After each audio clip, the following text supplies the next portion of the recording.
أعوذ بالله من الشيطان الرجيم بسم الله الرحمن الرحيم আসসালামু আলাইকুম রহমতুল্লাহি ওবারাকাতুহ। বিসমিল্লাহির রহমানির রহিম। আশা করছি আপনারা সকলেই মহান রব্বুল আলামিনের অশেষ মেহেরবানি ও দয়ায় ভালো আছেন। আরবি ভাষায় মিরাজ শব্দের অর্থ হচ্ছে সিঁড়ি, আর ফার্সি ভাষায় এর অর্থ হচ্ছে ঊর্ধ্ব জগতে আরোহণ। পবিত্র কুরআনে মক্কা মুআজ্জমা থেকে বায়তুল মুকাদ্দাস পর্যন্ত ভ্রমণকে পবিত্র ইসরা হিসেবে বর্ণনা করা হয়েছে। পবিত্র হাদিসে বায়তুল মুকাদ্দাস থেকে সিদরাতুল মুনতাহা পর্যন্ত উপনীত হওয়া ও আরশে আজিমে আল্লাহর সান্নিধ্য লাভের মহিমান্বিত ঘটনাকে মিরাজ হিসেবে বর্ণনা করা হয়েছে। পরম করুণাময় মহান আল্লাহ তাআলা হযরত মুহাম্মদ সাল্লাল্লাহু আলাইহি ওয়াসাল্লামের নবুয়তের দশম বর্ষে তিনার 50 বছর বয়সে রজব মাসের 26 দিবাগত রাত্রে 27 রজব তিনার পেয়ারা হাবিব হযরত মুহাম্মদ সাল্লাল্লাহু আলাইহি ওয়াসাল্লামের সঙ্গে সাক্ষাৎ ও কথাবার্তা বলার উদ্দেশ্যে জিবরাইল ফারিস্তার মাধ্যমে স্বীয় সান্নিধ্যে উপস্থিত করেন। এরই নাম মেরাজ। এর সম্পর্কে হযরত মুহাম্মদ সাল্লাল্লাহু আলাইহি ওয়াসাল্লাম বলেছেন, রজব মাসের 26 দিবাগত রাত্রে আমি ঘুমিয়েছিলাম। এমন সময় জিবরাইল আলাইহিস সালাম এবং মিকাইল ফারিস্তাদ্বয় আমাকে ঘুম থেকে জাগ্রত করলেন। এরপর আমাকে জমজম কূপের নিকট নিয়ে গেলেন এবং আমার বক্ষস্থল থেকে নাভি পর্যন্ত বিদীর্ণ করে আমার হৃদয় বের করে জমজম কূপের পানি দ্বারা উত্তম রূপে ধৌত করে পুনরায় যথাস্থানে স্থাপিত করলেন এবং তার সঙ্গে ঈমান, ইলম, জ্ঞান ও হিকমত সংযোগ করে দিয়ে বক্ষস্থল সেলাই করে দিলেন। আমি স্বচক্ষে তাদের কার্যকলাপ দেখতে পেলাম, কিন্তু তাতে আমার বিন্দুমাত্র কষ্ট অনুভব হলো না। তারপর আমি অজু করে মসজিদে গিয়ে 2 রাকাত নামাজ পড়ে বাহিরে এসে দেখলাম মসজিদের দরজার সামনে একটি সাদা ধপধপে অদ্ভুত প্রাণী দাঁড়িয়ে আছে। আমি তখন ফারিস্তাদেরকে জিজ্ঞাসা করলাম, এটা কি? জিবরাইল আলাইহিস সালাম তখন আমাকে বললেন, এটা আল বুরাক। এটার ওপর চেপে আপনি আল্লাহর সঙ্গে সাক্ষাতের উদ্দেশ্যে গমন করবেন। আপনি এই বোরাকের উপর আরোহণ করুন। তখন হযরত মুহাম্মদ সাল্লাল্লাহু আলাইহি ওয়াসাল্লাম কি যেন চিন্তা করতে লাগলেন এবং তিনার চক্ষুদ্বয় থেকে অশ্রু নির্গত হতে লাগলো। এমন সময় আল্লাহর তরফ থেকে বাণী আসলো, এ জিবরাইল, তুমি আমার পেয়ারা হাবিবকে জিজ্ঞাসা করো কেন তিনি বোরাকে আরোহণ করছেন না এবং কেন অশ্রু বিসর্জন করছেন। তখন জিবরাইল আলাইহিস সালাম জিজ্ঞেস করলেন, ইয়া রাসূলুল্লাহ সাল্লাল্লাহু আলাইহি ওয়াসাল্লাম, আপনি কেন বোরাকে আরোহণ করছেন না, আর কেনই বা আপনি অশ্রু বিসর্জন করছেন? স্বয়ং আল্লাহ তাআলা আপনাকে আমন্ত্রণ জানিয়েছেন এবং আপনি শরীয় বোরাকে আরোহণ করে আল্লাহর সাক্ষাৎ লাভে ধন্য হয়ে গমন করতে চলেছেন। আপনার প্রতি পরম করুণাময় আল্লাহর গমন একটি বিশেষ রহমত, যা দুনিয়ার কোনো নবী ও রসুলের ভাগ্যে জোটেনি। আজ আপনার এবং আল্লাহর মহা মিলনের রাত, এত সত্ত্বেও আপনার ক্রন্দন করা নিতান্তই অস্বাভাবিক। এবার জিবরাইল আলাইহিস সালামের প্রশ্নের উত্তরে হযরত মুহাম্মদ সাল্লাল্লাহু আলাইহি ওয়াসাল্লাম বললেন, হে জিবরাইল, আজ আল্লাহ তাআলা আমার জন্য বোরাক প্রেরণ করেছেন, কিন্তু আমি চিন্তা করছি যে কিয়ামতের দিন যখন আমার উম্মতগণ ক্ষুধায় পিপাসায় কাতর হয়ে উলঙ্গ অবস্থায় কবর থেকে উঠে হাসরের মাঠে গমন করবে, তখন কিভাবে 50,000 বছরের রাস্তা পায়ে হেঁটে হাসরের ময়দানে উপস্থিত হবে এবং কিভাবেই বা 30 বছরের রাস্তা পুলসিরাত অতিক্রম করবে। প্রিয় বন্ধুরা, এই মহা আনন্দের সময়েও আমাদের প্রিয় নবী হযরত মুহাম্মদ সাল্লাল্লাহু আলাইহি ওয়াসাল্লাম তিনার উম্মতের কথা ভুলতে পারেননি। এই জন্যই তিনাকে শাফিউল মুজনবী ওয়া রাহমাতুল লিল আলামিন এই মহা সম্মানজনক উপাধিতে ভূষিত করা হয়েছে। তৎক্ষণাৎ আল্লাহর তরফ থেকে বাণী আসলো, يوم نحشر المتقين إلى الرحمن وفدا। সূরা মারিয়ম আয়াত নম্বর 85। হে নবী, আপনি নিশ্চিন্ত হন, আল্লাহ ভীরু এবং আপনার উম্মতদিগকে কিয়ামতের দিন এইরূপ স্বর্গীয় অশ্ব প্রদান করা হবে, তারা তথায় মেহমানদের ন্যায় সমাদর এবং অভিনন্দন লাভ করবে এবং বোরাকে আরোহণ করে তারা পুলসিরাত অতিক্রম করবে। আল্লাহ তাআলার এই প্রতিশ্রুতি শ্রবণ করে হযরত মুহাম্মদ সাল্লাল্লাহু আলাইহি ওয়াসাল্লাম অত্যন্ত আনন্দিত হয়ে আরোহণ করতে উদ্যত হলেন, কিন্তু বোরাক অত্যন্ত লম্ফঝম্প ও ছোটাছুটি করতে আরম্ভ করল। তখন জিবরাইল আলাইহিস সালাম বললেন, তুমি কি জানো না যে আল্লাহর পেয়ারা হাবিব তোমার পিঠে আরোহণ করতে উদ্যত হয়েছেন? কেন তুমি এইরূপ বেয়াদবি করছো? এরপর বোরাক শান্ত হলো। তখন হযরত মুহাম্মদ সাল্লাল্লাহু আলাইহি ওয়াসাল্লাম আরোহণ করলেন। তিনার ডানে ও বামে জিবরাইল এবং মিকাইল ফারিস্তাদ্বয় এবং আগে ও পিছে আরও ৭০,০০০ ফারিস্তা সহ হযরত মুহাম্মদ সাল্লাল্লাহু আলাইহি ওয়াসাল্লাম মক্কা থেকে বায়তুল মুকাদ্দাসের দিকে রওনা হলেন। বোরাকের গতি এত দ্রুত যে বিদ্যুতের গতি তার তুলনায় তুচ্ছ বলে মনে হয়। হযরত মুহাম্মদ সাল্লাল্লাহু আলাইহি ওয়াসাল্লাম বলেন যে বোরাক এত অধিক দ্রুতগতি সম্পন্ন যে সামনে যত দূর পর্যন্ত তার দৃষ্টি চলে তত দূর সে এক পদক্ষেপ অতিক্রম করে। আমি তার পিঠে আরোহণ করার পর এত দ্রুত গতিতে চলছিল যে চতুর্দিকের দৃশ্যসমূহ দর্শন করার শক্তি আমার সম্পূর্ণরূপে তিরোহিত হয়ে গিয়েছিল। বোরাকের পরিচয় সম্পর্কে ওলামায়ে কেরাম বর্ণনা করেন যে তার মুখমণ্ডল মানুষের মতো, পাগুলো ঘোড়ার মতো এবং উট পাখির মতো বিরাট দুটি পাখা আছে। পাখার পালকগুলো জহর নির্মিত এবং দেখতে অতি মনোরম। জন্তুটি ঘোড়া অপেক্ষা ছোট এবং খচ্চর অপেক্ষা বড়। তার মুখমণ্ডল শুভ্র, চোখ দুটো বড় বড় এবং কালো বর্ণের। কান দুটি ছিল অতিশয় চিকন এবং ঘাড় ছিল মণিমুক্তায় সজ্জিত।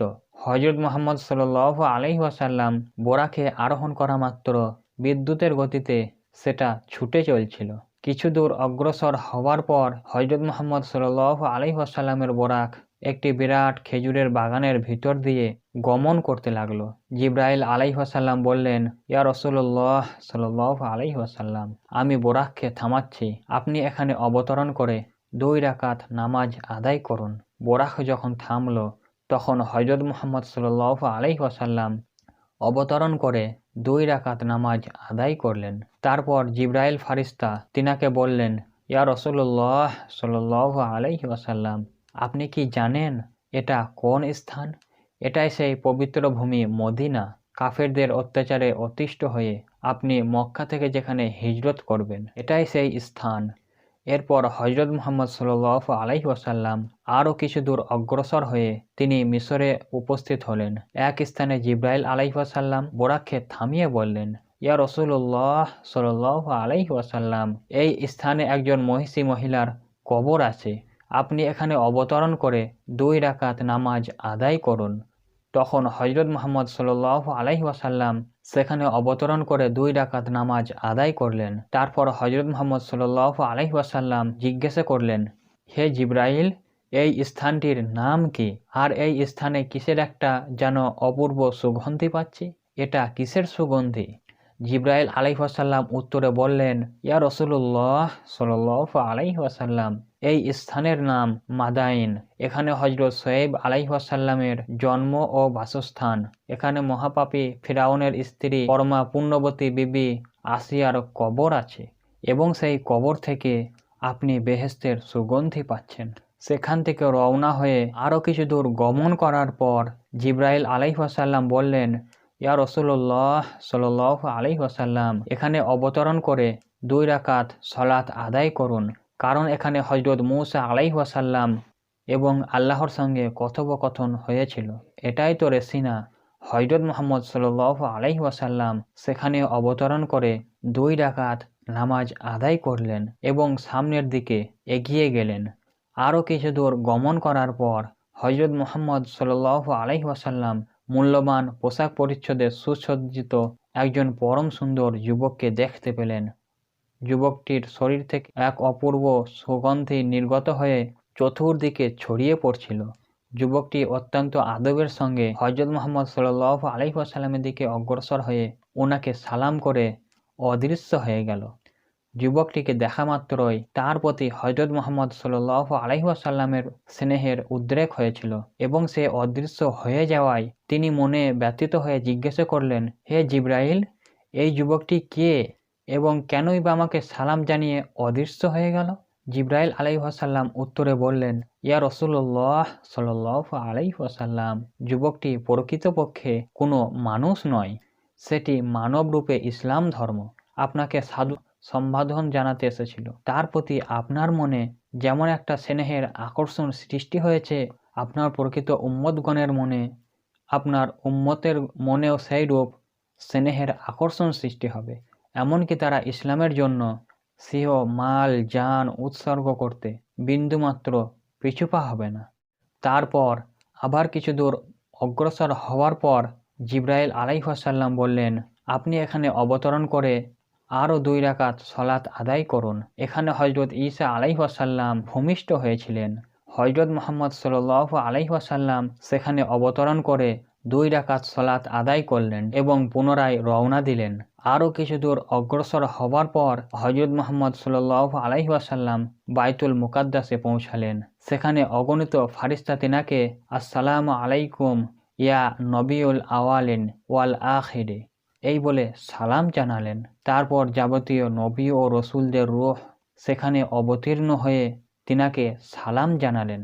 বায়তুল মুকাদ্দাস মসজিদের নিকট উপস্থিত হয়ে হযরত মুহাম্মদ সাল্লাল্লাহু আলাইহি ওয়াসাল্লাম জিবরাইল ফারিস্তার সঙ্গে অবতরণ করে মসজিদের ভেতর প্রবেশ করলেন। ভিতরে প্রবেশ করা মাত্রই তিনি সেখানে এক বিরাট জামায়াত গণ্যমান্য ব্যক্তির সমাবেশ দেখতে পেলেন এবং সেখানে একজন পরম সুন্দর ও সর্বাপেক্ষা সুদীর্ঘ ব্যক্তিদের প্রতি তিনি অবাক হয়ে কিছুক্ষণ তার দিকে তাকিয়ে রইলেন। তারপর তিনি জিবরাইল আলাইহিস সালামকে জিজ্ঞাসা করলেন, এই সুদীর্ঘ সুন্দর সম্মানিত মহাপুরুষটি কে? জিবরাইল আলাইহিস সালাম উত্তর করলেন, তিনিই মানব জাতির আদি পিতা হযরত আদম আলাইহিস সালাম। মানব জাতিকে সৃষ্টি করার স্বাদ হলে সর্বশক্তিমান আল্লাহ তাআলা সর্বপ্রথমেই স্বীয় কুদরতের হস্ত দ্বারা এনাকেই সৃষ্টি করেছিলেন। তিনি একদিকে যেমন মানব জাতির আদি পিতা, অপরদিকে যাবতীয় নবীগণের মধ্যে প্রথম নবী। ইয়া রাসূলুল্লাহ সাল্লাল্লাহু আলাইহি ওয়াসাল্লাম, আপনি তিনাকে সালাম দিন। হুজুর পাক সাল্লাল্লাহু আলাইহি ওয়াসাল্লাম তিনাকে সালাম দিলেন। হযরত আদম আলাইহিস সালাম তখন সালামের জবাব দিয়ে বললেন, আমার পুণ্যবান সন্তান এবং মহান নবীর প্রতি জানায় খুশ আমদিদ। এক বর্ণনায় পাওয়া যায়, প্রথম আসমানে হুজুর পাক সাল্লাল্লাহু আলাইহি ওয়াসাল্লাম উপবিষ্ট একজন লোককে দেখলেন। তার ডান দিকে বহু মনুষ্য মূর্তি এবং বাম দিকেও বহু মনুষ্য মূর্তি। লোকটি যখন ডান দিকে তাকান তখন হেসে ওঠেন, আবার যখন তিনি বাম দিকে তাকান তখন দুঃখ ক্ষোভে কেঁদে ওঠেন। হুজুর পাক সাল্লাল্লাহু আলাইহি ওয়াসাল্লাম এদের পরিচয় এবং তিনার দুই দিকের লোকের তাৎপর্য জিজ্ঞেস করলেন। জিবরাইল আলাইহিস সালাম বললেন, এই লোক হলো আপনার আদি পিতা হযরত আদম আলাইহিস সালাম এবং তিনার ডান ও বামের লোকগুলো হলো তিনার সন্তানদের আকার আকৃতি। ডান দিকের আত্মাসমূহ বেহেশতে এবং বাম দিকের আত্মাসমূহ দোজখে। তিনি ডান দিকে তাকালে হেসে ওঠেন এবং বাম দিকে তাকালে কেঁদে ওঠেন। প্রথম আসমান থেকে রওনা দিয়ে বোরাক তখন হুজুরে পাক সাল্লাল্লাহু আলাইহি ওয়াসাল্লামকে নিয়ে দ্বিতীয় আসমানে গিয়ে পৌঁছালো। জিবরাইল আলাইহিস সালাম তখন হুজুরে পাক সাল্লাল্লাহু আলাইহি ওয়াসাল্লামের পরিচয় দিয়ে আসমানের দরজা খুলে দিলেন। তার প্রহরী আসমানের দরজা খুলে দিলেন। এরপর হুজুরে পাক সাল্লাল্লাহু আলাইহি ওয়াসাল্লামকে খুশ আমদিদ জানালো।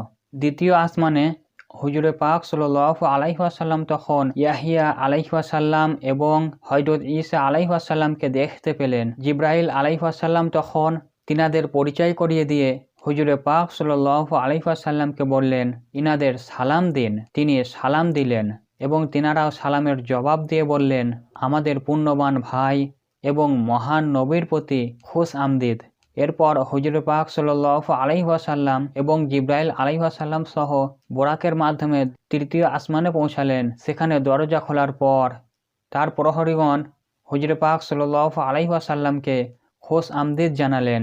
তৃতীয় আসমানে হুজুর পাক সাল্লাল্লাহু আলাইহি ওয়াসাল্লাম তখন ইউসুফ আলাইহি ওয়াসাল্লামকে দেখতে পেলেন। জিব্রাইল আলাইহি ওয়াসাল্লাম তখন তিনার পরিচয় করিয়ে দিয়ে হুজুরে পাক সাল্লাল্লাহু আলাইহি ওয়াসাল্লামকে বললেন, ইনাকে সালাম দিন। হুজুরে পাক সাল্লাল্লাহু আলাইহি ওয়াসাল্লাম তখন তিনাকে সালাম দিলেন এবং ইউসুফ আলাইহি ওয়াসাল্লামও সালামের জবাব দিয়ে বললেন, আমার পুণ্যবান ভ্রাতা এবং মহান নবীর প্রতি খোশ আমদিদ যাপন করছি। তৃতীয় আসমান থেকে রাসূলুল্লাহ সাল্লাল্লাহু আলাইহি ওয়াসাল্লাম চতুর্থ আসমানে গিয়ে পৌঁছালেন। সেখানেও প্রহরী ফারিস্তাগণ নবী পাকের পরিচয় পেয়ে তিনাকে অভ্যর্থনা জানালেন। সেখানে মহানবী হযরত মুহাম্মদ সাল্লাল্লাহু আলাইহি ওয়াসাল্লাম হযরত ইদ্রিস আলাইহি ওয়াসাল্লামকে দেখলেন এবং তিনার কাছে পরিচয় জেনে তিনাকে সালাম জানালেন। ইদ্রিস আলাইহি ওয়াসাল্লাম তখন সালামের জবাব দিয়ে ওনাকে এই বলে অভ্যর্থনা জানালেন, আমাদের উত্তম ভ্রাতা এবং মহান নবীর প্রতি মারহাবা।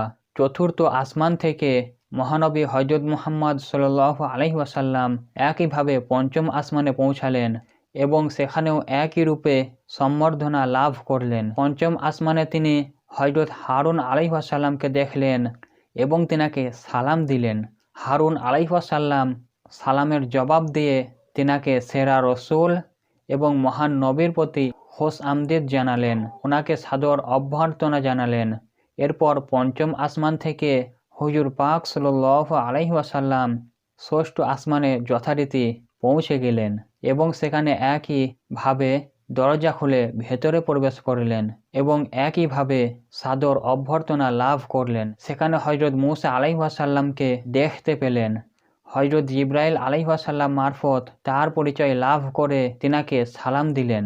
তিনি সালামের জবাব দিয়ে বললেন, উত্তম ভাই এবং মহানবীর প্রতি খোশ আমদিদ জানাচ্ছি। হযরত মূসা আলাইহি ওয়াসাল্লাম হুজুর পাক সাল্লাল্লাহু আলাইহি ওয়াসাল্লামকে সম্বর্ধনা জানিয়ে কাঁদতে লাগলেন। হুজুর পাক সাল্লাল্লাহু আলাইহি ওয়াসাল্লাম তিনাকে কাঁদার কারণ জিজ্ঞেস করলে হযরত মূসা আলাইহি ওয়াসাল্লাম বললেন যে, আমার ক্রন্দন করার কারণ হলো আমার পরে এমন একজন নবী বানিয়ে প্রেরণ করা হলো যার বেহেশতেবাসী উম্মতের সংখ্যা আমার বেহেশতেবাসী উম্মতের সংখ্যার চেয়ে অনেক বেশি। কেননা সেই নবী অর্থাৎ আপনার উম্মতগণ যেভাবে আপনার অনুসরণ এবং অনুকরণ করবে, আমার উম্মতগণ সেইভাবে অনুকরণ ও অনুসরণ করেনি। ফলে আমার উম্মতগণ বেহেশতে লাভ থেকে বঞ্চিত থাকবে। আপনাকে দেখে আমার সেই কথাটি মনে পড়েছে বলে আমার ক্রন্দন আসলো। তারপর ষষ্ঠ আসমান থেকে হুজুর পাক সাল্লাল্লাহু আলাইহি ওয়াসাল্লাম জিব্রাইল সহ সপ্তম আসমানের দরজায় গিয়ে উপস্থিত হলেন এবং জিব্রাইল তখন হুজুর পাক সাল্লাল্লাহু আলাইহি ওয়াসাল্লামের পরিচয় দিয়ে ফারিস্তাদের দ্বারা আসমানের দরজা খুললেন। তারা তখন হুজুর পাক সাল্লাল্লাহু আলাইহি ওয়াসাল্লামকে সাদর অভ্যর্থনা যাপন করল এবং তিনার সম্মান প্রদর্শন করলেন। সপ্তম আসমানে ছিলেন হযরত ইব্রাহিম আলাইহি ওয়াসাল্লাম। জিব্রাইল তার পরিচয় করিয়ে দিয়ে হুজুর পাক সাল্লাল্লাহু আলাইহি ওয়াসাল্লামকে সসম্মানে সালাম করলেন। তিনিও তার জবাব প্রদান করলেন এই বলে, পুণ্যবান পুত্র এবং পুণ্যবান নবীর প্রতি আমার আবেগ খোশ আমদিদ জানাচ্ছি। সপ্তম আসমানের পর হুজুরে পাক সাল্লাল্লাহু আলাইহি ওয়াসাল্লামকে সিদরাতুল মুনতাহার দিকে নিয়ে রওনা করা হলো। সেখানে পৌঁছে দেখা গেল সিদরা বৃক্ষের ফল এক একটি বৃহৎ মটকার মতো এবং তার পাতা হাতির কানের মতো বড়। জিব্রাইল আলাইহিস সালাম বললেন, হে আল্লাহর রসুল, এটাই হলো সিদরাতুল মুনতাহা অর্থাৎ শেষ সীমানার ফুল বৃক্ষ। আরও দেখা গেল সিদরাতুল মুনতাহা থেকে 4টি নহর নির্গত হয়েছে, 2টি নহর প্রকাশ্য এবং 2টি অপ্রকাশ্য। হুজুর পাক সাল্লাল্লাহু আলাইহি ওয়াসাল্লাম জিজ্ঞাসা করলেন, হে জিব্রাইল, এইগুলি কি? তিনি বললেন, অপ্রকাশ্য নহর দুটি হলো বেহেশতে প্রবাহিত 2টি ঝর্ণা ধারা, আর প্রকাশ্য নহর দুটি হলো মিশরের নীলনদ ও বাগদাদের ফোরাত নদী। এরপর বায়তুল মামুর ঘরটি হুজুর পাক সাল্লাল্লাহু আলাইহি ওয়াসাল্লামের সামনে পেশ করা হলো। তারপর হুজুর পাক সাল্লাল্লাহু আলাইহি ওয়াসাল্লামের সামনে আনা হলো এক পাত্র মদ এবং এক পাত্র দুধ। সেখান থেকে হুজুর পাক সাল্লাল্লাহু আলাইহি ওয়াসাল্লাম দুধ গ্রহণ করলেন এবং সেটি পান করলেন। তখন জিব্রাইল আলাইহিস সালাম বললেন, ইসলাম ধর্মের অনুসারীদের জন্য এটাই নিদর্শন। সিদরাতুল মুনতাহা প্রভৃতি দর্শন এবং ভ্রমণের পর জিব্রাইল আলাইহিস সালামের মাধ্যমে হুজুর পাক সাল্লাল্লাহু আলাইহি ওয়াসাল্লাম আসমানের অধিবাসী এবং বিভিন্ন ফারিস্তাদের সঙ্গে সাক্ষাৎ, পরিচয় লাভ এবং আলাপ আলোচনা করলেন। পরে জিব্রাইল তিনাকে বেহেশত এবং দোজখ দেখালেন। বেহেশতের নিয়ামতসমূহ কি নেক কাজ করার ফলে লাভ করা যায়, জিব্রাইল সেই সব বিষয়েও রাসূলুল্লাহ সাল্লাল্লাহু আলাইহি ওয়াসাল্লামকে প্রত্যক্ষভাবে দেখালেন। তারপর দোজখের ভীষণ দৃশ্য এবং তার ভয়াবহ আযাবের কারণগুলিও তিনাকে দেখানো হলো। কোন পাপের জন্য কোন ধরনের আযাব হবে তার প্রত্যক্ষ দৃশ্য তিনাকে দেখানো হলো। তারপর জিব্রাইল আলাইহিস সালাম হুজুর পাক সাল্লাল্লাহু আলাইহি ওয়াসাল্লামকে নিয়ে পুনরায় ঊর্ধ্ববিভাগে আরোহণ করতে লাগলেন। কিন্তু কিছু দূর যাওয়ার পরই ফারিস্তা জিব্রাইল আলাইহিস সালাম তখন হুজুর পাক সাল্লাল্লাহু আলাইহি ওয়াসাল্লামকে বললেন, হে আল্লাহর নবী, আমার আর সামনে যাওয়ার শক্তি নাই। আমার এবং আপনার বাহর বুরাককে শক্তি ও সামর্থ্য এই পর্যন্তই শেষ। অতএব আমাদের উভয়কে এখন আপনার কাছ থেকে বিদায় গ্রহণ করতে হবে। এই প্রসঙ্গে হুজুর পাক সাল্লাল্লাহু আলাইহি ওয়াসাল্লামের একটি হাদিস বর্ণিত আছে, যেখানে রাসূলুল্লাহ সাল্লাল্লাহু আলাইহি ওয়াসাল্লাম জিব্রাইলকে বললেন, হে জিব্রাইল, বলুন তো, এমন স্থানে এসে কোনো বন্ধু তার বন্ধুকে পরিত্যাগ করতে পারে? জবাবে জিব্রাইল আলাইহিস সালাম বললেন, আমি যদি এখান থেকে সামনের দিকে এগিয়ে যাই তাহলে নূরের প্রচণ্ডতার কারণে আমি জ্বলে পুড়ে রাখ হয়ে যাব। এই সময় হুজুর পাক সাল্লাল্লাহু আলাইহি ওয়াসাল্লাম এমন একটি স্থানে পৌঁছালেন যেখানে কোনোরূপ শব্দ বা কোলাহলের নামমাত্র নেই, বরং গভীর নিস্তব্ধতা বিরাজ করছিল। রাসূলুল্লাহ সাল্লাল্লাহু আলাইহি ওয়াসাল্লামের মনে তখন সেই পরিবেশে দারুণ বিধির সঞ্চার হলো। এমন সময় রাফরাফ নামে একটি নতুন বাহক আগমন করল এবং রাসূলুল্লাহ সাল্লাল্লাহু আলাইহি ওয়াসাল্লাম সেখানে আরোহণ করে সামনের দিকে অগ্রসর হলেন এবং ওই রাফরাফের মাধ্যমে হুজুর পাক সাল্লাল্লাহু আলাইহি ওয়াসাল্লাম আরশে মুআল্লা পর্যন্ত পৌঁছে গেলেন। আল্লাহর পক্ষ থেকে তখন হুজুর পাক সাল্লাল্লাহু আলাইহি ওয়াসাল্লামের প্রতি আল্লাহ সুবহানাহু তাআলার ঘনিষ্ঠ হওয়ার জন্য আহ্বান আসলো, হে প্রিয় হাবিব, আপনি আমার আসন আরশে চলে আসুন। রাসূলুল্লাহ সাল্লাল্লাহু আলাইহি ওয়াসাল্লাম সেই আহ্বান শুনে নিজের জুতা মোবারক খুলতে উদ্যোগী হলেন।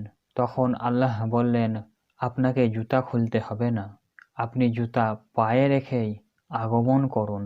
তখন রাসূলুল্লাহ সাল্লাল্লাহু আলাইহি ওয়াসাল্লাম বললেন, হে মাবুদ, হযরত মূসা আলাইহিস সালাম যখন আপনার দর্শন লাভের আশায় কোহে তুরে গমন করেছিলেন তখন তিনার প্রতি হুকুম হয়েছিল, তুমি 40টি রোজা আদায় করে এবং জুতা খুলে কোহে তুরে আসো।